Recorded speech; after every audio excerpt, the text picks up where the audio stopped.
Long before the rise of the Hittite Empire, central Anatolia was home to the Hattians, the first known historical inhabitants of this land.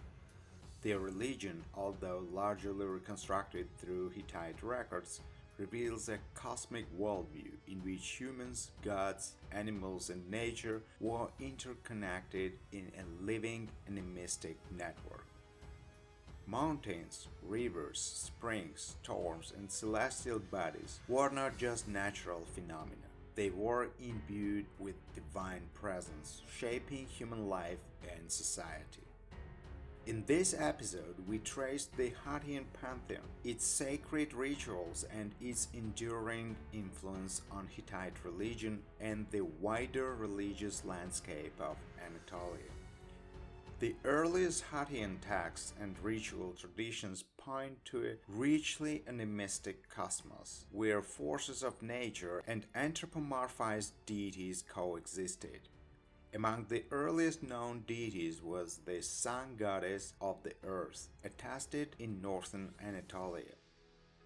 Scholars argue that her presence may already have been established in the pre-existing Hattian religious milieu, particularly along the Black Sea coast centuries before the Hittites consolidated the power. The sun goddess, known in Hittite sources as Ishtanu, derives from the Hattic term Eshtan. She was closely associated with fertility, seasonal cycles, and agricultural prosperity. Other attestations suggest that in some rituals particularly influenced by Mesopotamian religious thought, Ishtanu became aligned with the sun gods of the Near East, like Utu and Shamash, highlighting the fluidity and adaptability of Hattian religious concepts. Alongside her, Hashamili appears as a goddess associated with Lelwani, a Hattian deity of the netherworld. Their presence points to a dual cosmology, the forces of the sky and sun, and the hidden powers of the underworld, both of which were central to early Anatolian ritual consciousness. Even though she is absent in the oldest texts of certain cities, the sun goddess of the earth is repeatedly recognized in later ritual texts, suggesting her cult originated in the Hattian religious sphere. The deity name Uruntemu, variably spelled in Hittite texts as Uruzimu, Urushemu, or Uruntipu, is similarly associated with the Hattic term Vurunshemu, another expression of the solar goddess. The development of Hattian and Hittite religion can be divided into distinct chronological phases. In the Old Hittite period, Hattian beliefs dominated in religion surrounding Hattusha, Arena, and Kizilirmak Basin, including the cities of Ankuwa, Katapa, and Zipalanda. Here, Hattian gods formed the backbone of ritual practice and cosmology. From the Middle Bronze Age onward, the kingdom of Hatti witnessed coexistence and synthesis. Hattian, Hittite, Palaean, and Luvian deities were worshipped side by side, while Hurro-Syrian influences existed from the eastern Anatolia. During this period, festivals, temples, and rituals became more complex, blending local traditions with imported religious motifs.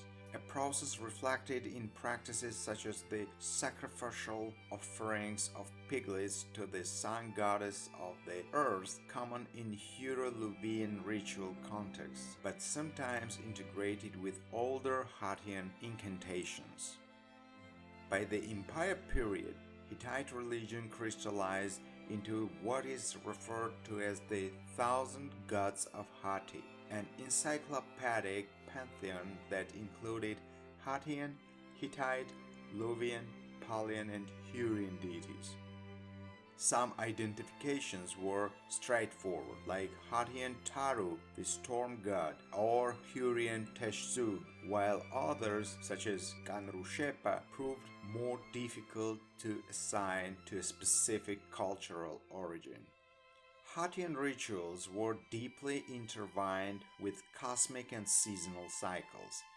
Archaeological finds such as the Alajayo standards decorated with bulls, stags, and onagers demonstrate the early use of animal symbolism in Bronze Age Anatolia.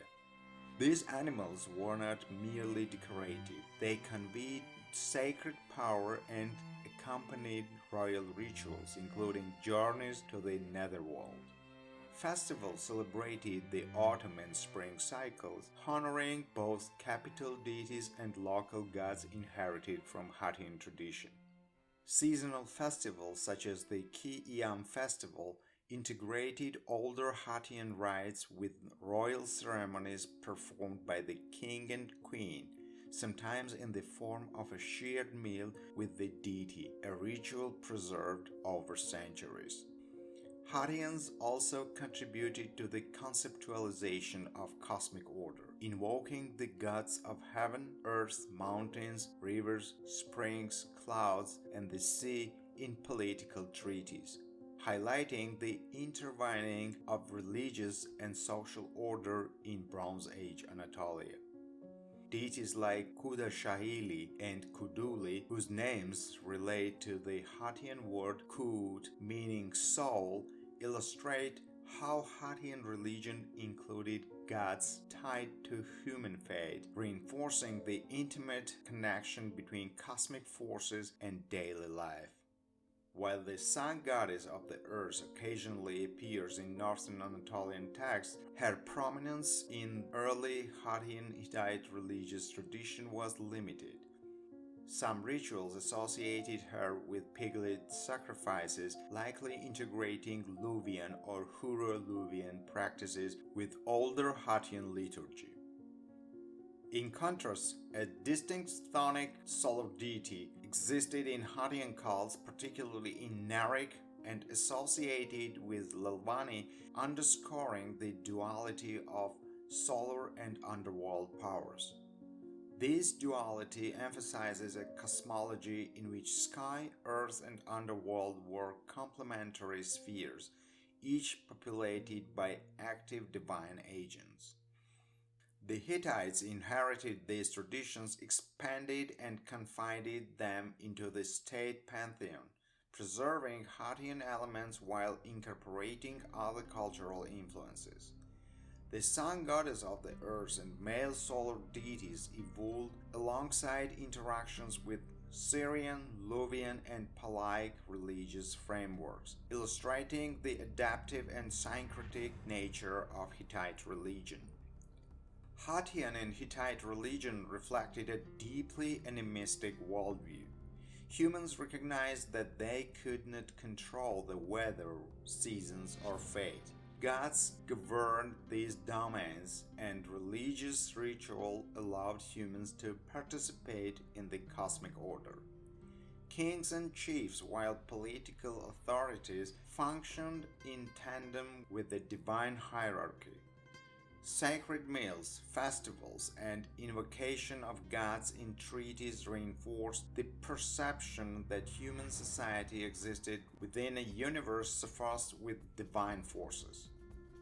This worldview, in which mountains, rivers, animals, and celestial bodies were animated with divine essence, remained central from the Old Hittite period through the Empire period. Hattian deities, especially the solar, storm, and chthonic figures, were pivotal in structuring both cosmic and political life. The Hattians are gone, their cities lie in ruins, yet their gods continue to live on in the rituals and history of the Hittites. Their world was a tapestry of humans, nature, and the cosmos, intertwined in a way we are only beginning to understand. Across millennia, their legacy whispers to us through myths, festivals, and sacred spaces, reminding us how deeply these ancient people connected with the forces around them. I want to hear from you. If you could explore any forgotten civilization or lost world next, which one would it be? Share your thoughts in the comments. Your ideas could shape our future episodes. And for those ready for a completely new adventure, one that uncovers a story few have ever heard, a surprising episode is coming soon.